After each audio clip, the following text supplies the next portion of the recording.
Estamos gratos a Deus porque, mais uma vez, Ele nos concede este momento de podermos estar juntos neste programa Famílias Felizes. Seja bem-vindo mais uma vez, porque é aquele ou aquela que já nos acompanha, ou seja bem-vindo, você que pela primeira vez, tu que pela primeira vez estás connosco, nos sintonizaste através da TV Novo Tempo ou através da rádio. Sejam todos bem-vindos. O nosso intuito e o nosso interesse é podermos ser usados por Deus para que nas diferentes informações que vamos trazendo, nos diferentes temas, tudo aquilo que vamos abordando seja uma mais-valia para ajudar aquilo que nós tanto ansiamos e desejamos, que é termos famílias felizes, famílias harmoniosas, famílias onde verdadeiramente reconhecemos a ajuda e a graça de Deus e essa graça que nos dá exatamente todos esses dons para vivermos nessa harmonia que desejamos. Seja bem-vindo, fique connosco, talvez partilhe com um amigo que não conhece este mesmo programa e se houver uma dúvida, um assunto que gostarias que nós pudéssemos aqui tratar, enviem para nós nos contactos que já são vossos conhecidos, enviem, quem sabe, um dos programas pode ser exatamente em relação a esse assunto que gostaria de ver esclarecido. Hoje, no programa, temos um convidado, o pastor Daniel Bastos. Daniel, muito obrigada pela tua presença, obrigada por teres aceito o convite em poderes estar connosco. O pastor Daniel Bastos é formado em teologia, já está no Ministério Pastoral há 28 anos.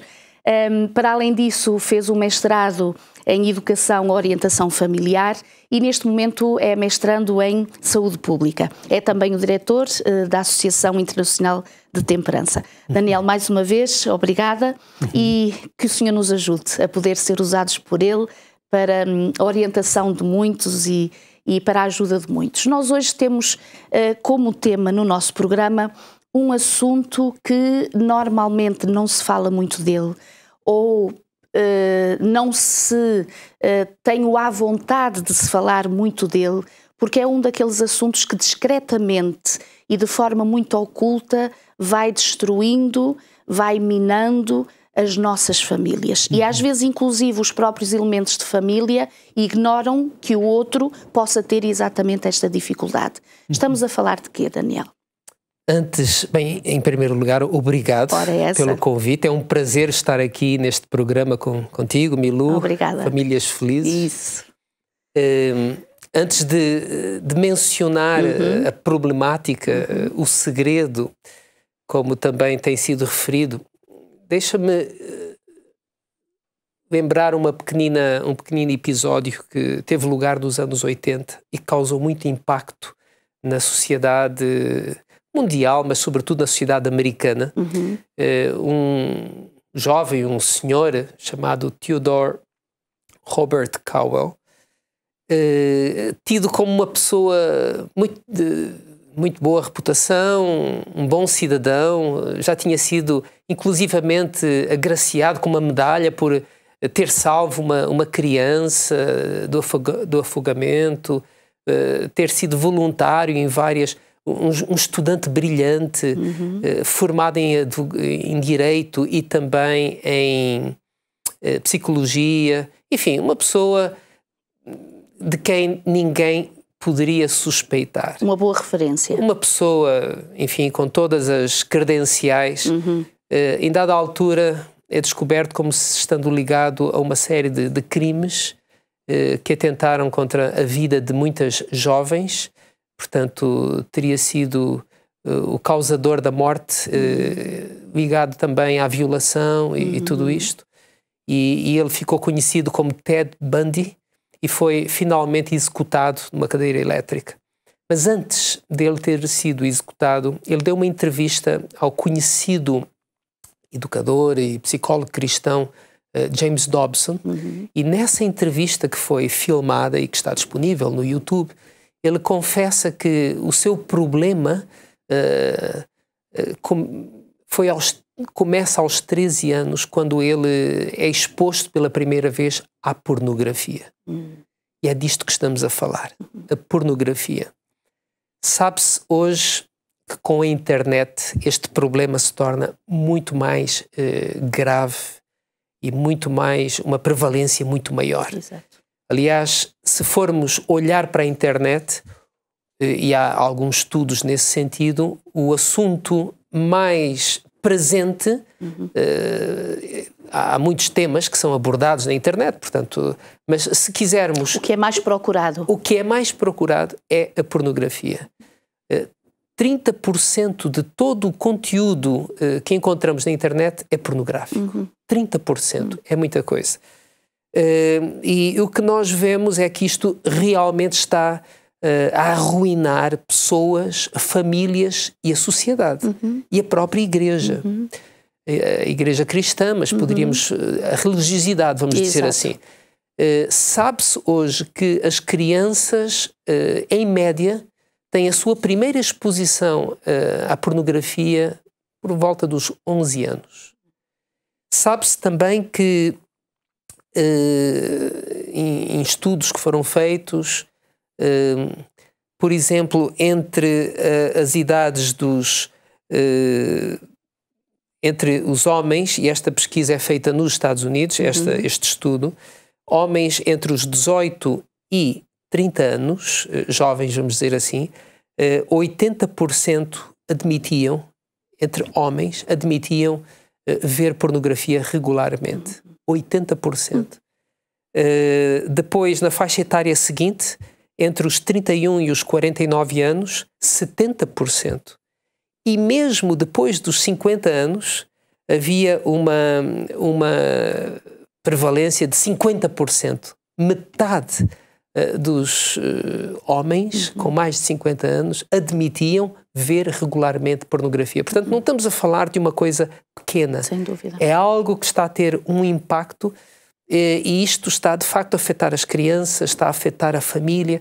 Por exemplo, há um outro estudo que menciona que 40% dos adolescentes gravaram já alguma imagem própria que seja considerada pornográfica e 25% enviaram a alguém, não é?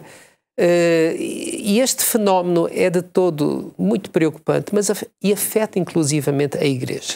Eu se calhar diria, Daniel, a dificuldade que cada vez mais é acrescida pelo facto de que hoje os nossos filhos, hoje os maridos, hoje as mulheres, porque este aspecto pode afetar e afeta também algumas mulheres ou algumas jovens, mas a questão de que se antigamente era preciso nos deslocarmos a algum lugar para realmente termos esse vício, vamos dizer assim, alimentado, na nossa casa, sem sair da nossa casa. Hoje um pai, uma mãe estar descansado com os seus filhos, os meus filhos não saem muito, ou não vão para lugares que não devem, ou não têm más influências nos seus amigos, mas pode na sua própria casa, no silêncio da sua casa, o marido ali mesmo ao lado da sua esposa, estar exatamente a depender cada vez mais disto que entra discretamente e de forma secreta dentro de casa e formar essa tal dependência e esse tal vício. É aqui que nós poderemos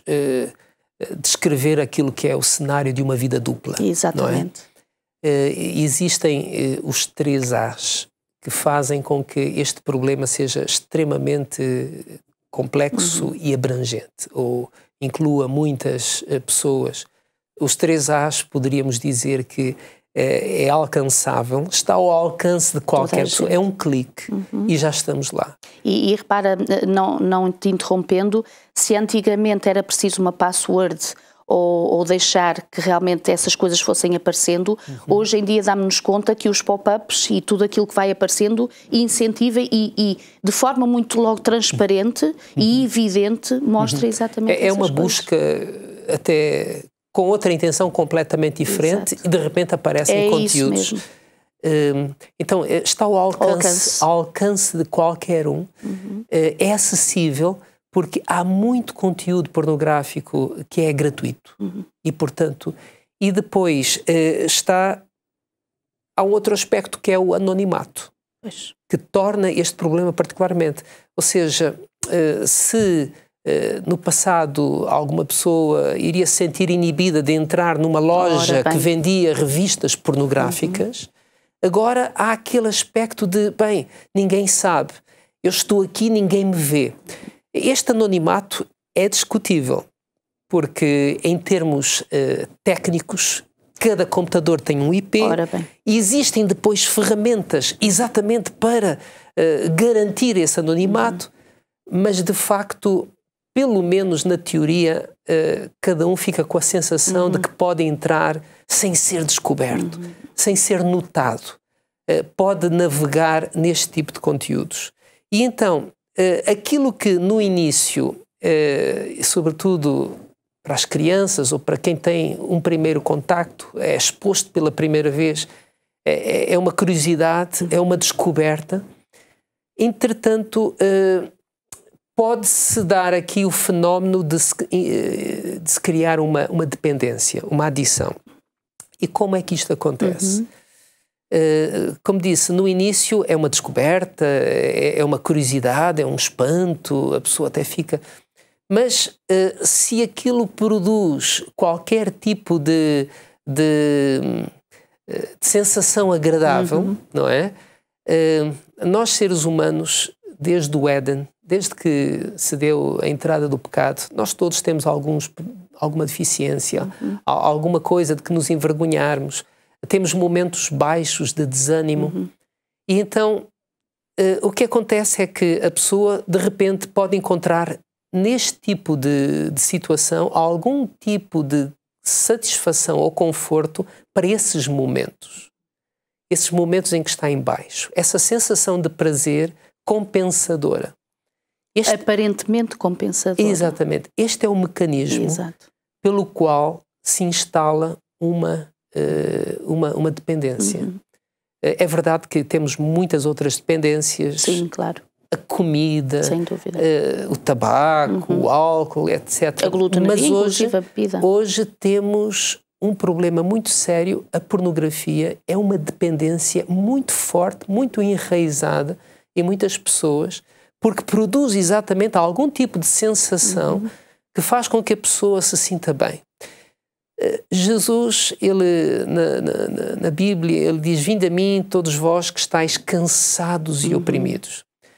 Quando eu estou cansado e oprimido e vou buscar meu conforto não em Jesus, mas em qualquer outra coisa, seja a internet, conteúdos pornográficos, ou seja o que for, é preciso ter a noção de que essa coisa está a ocupar o lugar de alguém. Esse alguém é Deus. Ou seja, aquilo transforma-se no meu ídolo.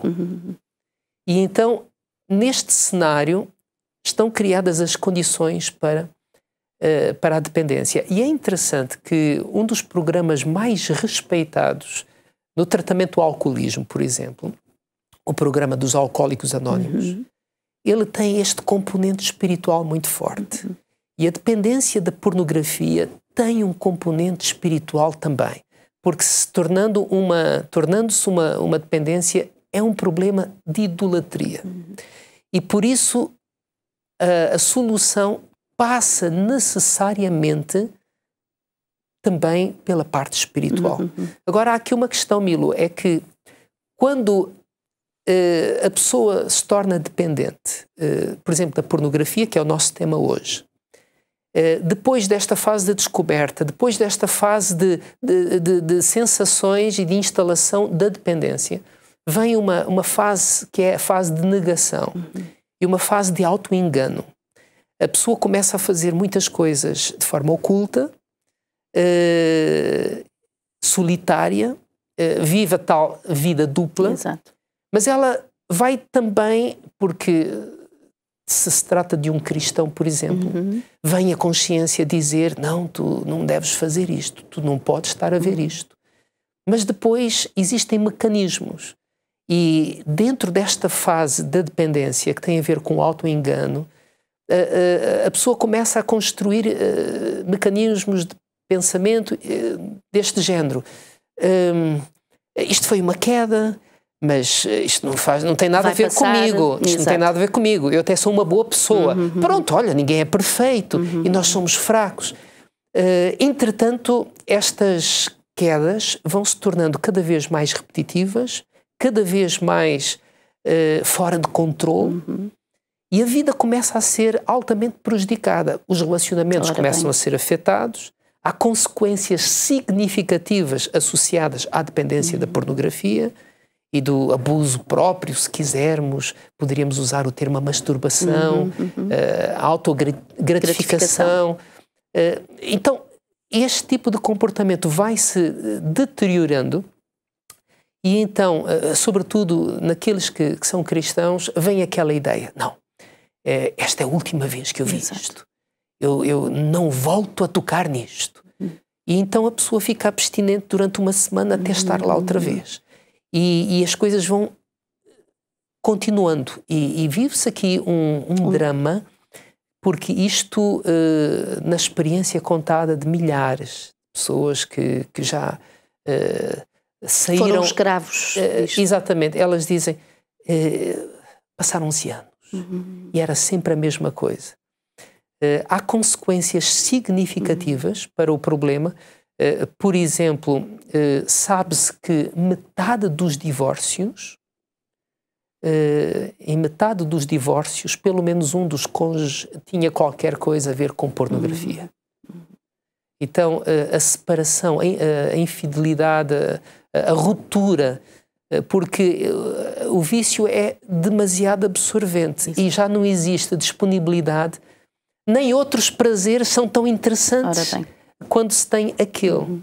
Já agora, Daniel, é interessante, consoante ias falando, e essa questão de que acaba por trazer isto mesmo, que é essa dependência na busca do prazer, da autogratificação. Tudo aquilo que Deus faz, fê-lo da forma perfeita, e inclusive a nossa sexualidade, nós a temos, criada por Deus, o desejo do outro, o desejo de estar com alguém, marido e esposa, o poderem se estar intimamente, mas ela vem no sentido do serviço também, ou seja, de ser um privilégio, uma alegria para outrem, não tanto nesta questão de nós mesmos, nós próprios.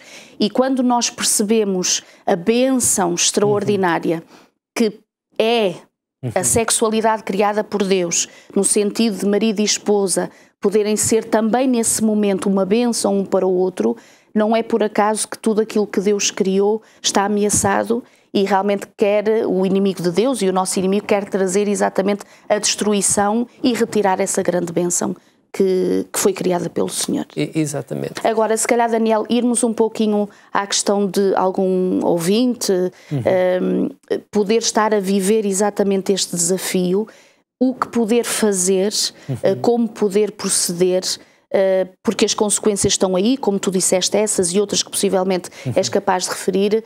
O que fazer para poder ser ajudado e poder sair exatamente desta dependência? Exatamente.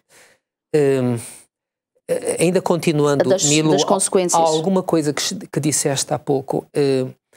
Entre os pacientes com doença depressiva aguda, grave, nota-se uma prevalência grande entre pessoas que tinham esta questão. Por isso, é totalmente verdade. Aquilo que Deus fez é perfeito e maravilhoso. Por outro lado, aquilo que Satanás... estas coisas são uma grande mentira, porque é um vazio tremendo. Aquilo é uma situação complexa. O que é que se pode fazer? Em primeiro lugar, é preciso compreender que este é um problema grave. E o ser humano sozinho não consegue sair. Muitas vezes naquele auto-engano a pessoa diz, não, se eu orar mais tempo, se eu agora vou fazer alguma coisa de maneira diferente. O povo de Israel, quando estava no Egito, depois de 400 anos de escravidão, clamou a Deus. E Deus o ouviu. Eu penso que o primeiro passo, como também nos 12 passos dos Alcoólicos Anónimos, é a pessoa chegar à conclusão que é impotente. Incapaz. Quando Satanás prende alguém com estas armadilhas, com estas amarras do vício, a pessoa não vai conseguir sair sozinha. Ela pode organizar-se da melhor maneira. E até ter boa vontade para fazê-lo. Mas ela vai ser derrotada e uma outra vez. Então a primeira coisa é declarar-se impotente, incapaz. assumir que tem esse problema. Colocar-se diante de Deus como tal e dizer: Senhor Deus, eu preciso agora de um grande milagre. Não há dúvida de que este caminho vai ser um caminho complicado. Mas eu gostava de sugerir que é possível, pela grande graça de Deus, a libertação. Mas essa libertação tem um preço muito elevado. Quando Deus criou o homem, Deus o criou com a faculdade da escolha. E nós temos, de facto, de fazer escolhas. Depois de reconhecer a minha triste condição, a pessoa que tem esta dependência, ela precisa, então, tomar uma decisão importante. Num caso comum de uma vida dupla, imaginem um homem casado que tem uma amante, ele vai ter que fazer uma escolha. E aqui esta amante é todo um comportamento desviante que tem arruinado, que tem afundado a felicidade desta pessoa. E, portanto, esta decisão significa cortar radicalmente. Devo dizer que, em alguns casos, pode ser necessário ajuda profissional. Eu ia dizer isso mesmo. Ajuda profissional. Exato. Mas é preciso fazer uma clara decisão, um corte. E é preciso, é preciso manter uma relação muito profunda com Deus. Muito profunda com Deus. Uma vigilância tremenda. A peculiaridade dos hábitos é que eles tornam-se automáticos. Exato.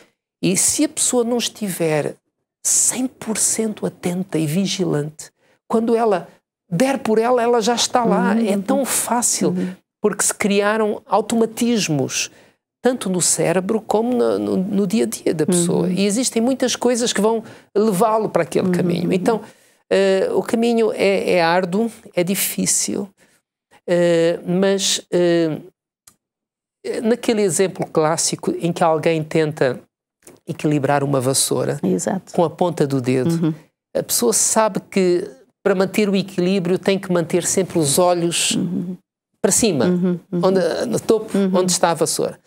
E aqui os olhos têm que estar constantemente em Deus, dia a dia, hora a hora. A chamada à vigilância, a perseverança também inclusive. Ou seja, não desistir, não desanimar, seguir adiante, ser perseverante, encontrar em Deus exatamente esse ânimo. E quando há pouco falávamos até de ajuda profissional, pode ser ajuda espiritual inclusive, de uma referência espiritual, do seu pastor, de igreja, enfim, de alguém que nós confiemos e que possamos realmente buscar essa mesma ajuda. Exato. Queria dizer que, diante da enormidade do problema, há muitas pessoas hoje que constatam e chegam a afirmar que não há solução para certos problemas de dependências. Mas a palavra de Deus tem uma linda promessa que diz: pelo que se alguém está em Cristo, nova criatura é. As coisas velhas já passaram, eis que tudo se fez novo. E Jesus também disse: se o Filho vos libertar, verdadeiramente sereis livres. Agora, não acreditemos em soluções superficiais. Se a pessoa há de ser livre, ela precisa de se tornar uma nova criatura. Ela precisa de se entregar completamente a Deus. Ela precisa de fazer um inventário dos seus hábitos, da sua vida, da sua forma de estar. Ela precisa de lutar, chorar, mas a vitória é possível. E que alegria conhecer e ver vidas transformadas, lares. Eu tenho, recentemente, sobre esta temática, tive a oportunidade de ouvir o testemunho de alguns casais, e eles referiam rapidamente, diziam, a esposa, por exemplo, dizia: eu estou casado com uma outra pessoa agora. Portanto, foi o nosso primeiro casamento e o nosso segundo casamento. É o antes e o depois. São realidades completamente diferentes. Eu acredito que Jesus, de facto, quer que nós desfrutemos da vida em toda a sua abundância. O ladrão só vem para roubar, matar e destruir. E quando nós nos apercebemos, problemas como este da pornografia já nos roubaram anos de vida, já nos roubaram felicidade, já nos roubaram a privacidade e a intimidade que nós deveríamos e precisamos de ter com o nosso cônjuge, Exato. com os nossos filhos. Nós não podemos permitir que tal aconteça. Não nos podemos deixar roubar pelo melhor que a vida tem.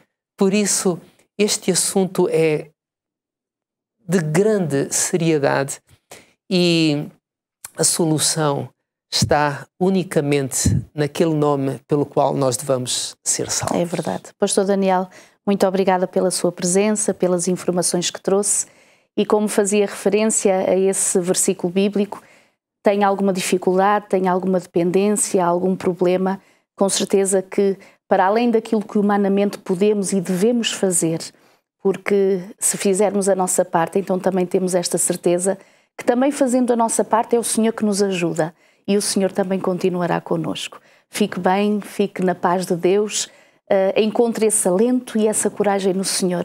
E se Deus quiser, estaremos juntos na próxima semana em mais um Famílias Felizes. Até lá.